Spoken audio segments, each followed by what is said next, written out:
دنیا کی شہرت کی حرص، لالچ اور طمع میں لوگ بلینز روپے لگاتے ہیں ناموری کے لیے۔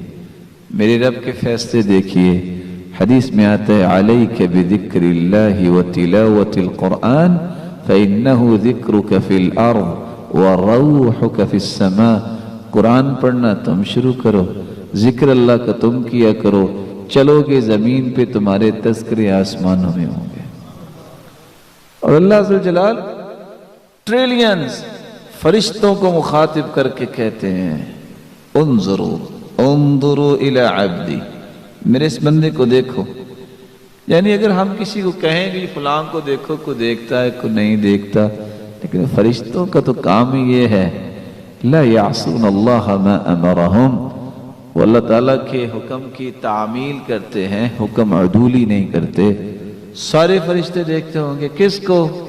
قام من فراشہ ومن اہلہ وحبہ الی صلاتہ، اس کی بیوی بھی گھر ہے، بچے بھی ہیں، نرم اور ملائم بستر بھی ہے، اور میرے فرشتوں دیکھو تو صحیح اس کو، اس سب کو چھوڑ کے قرآن پڑھنے کے لیے کھڑا ہو گیا ہے۔ سارے گواہ رہنا، میں نے اس کو بخش دیا۔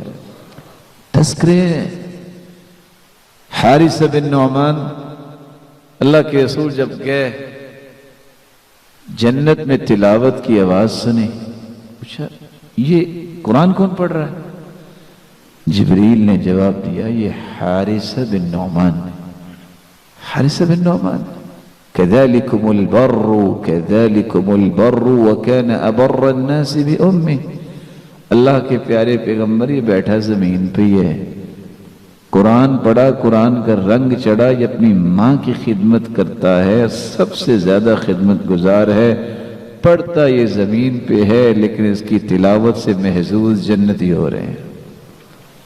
یہ وہ کتاب حکمت ہے، یہ وہ نوشتہ ہدایت ہے جس کو پڑھنے سے دنیا اور آخرت میں اللہ ذوالجلال عزتوں سے نوازتے ہیں۔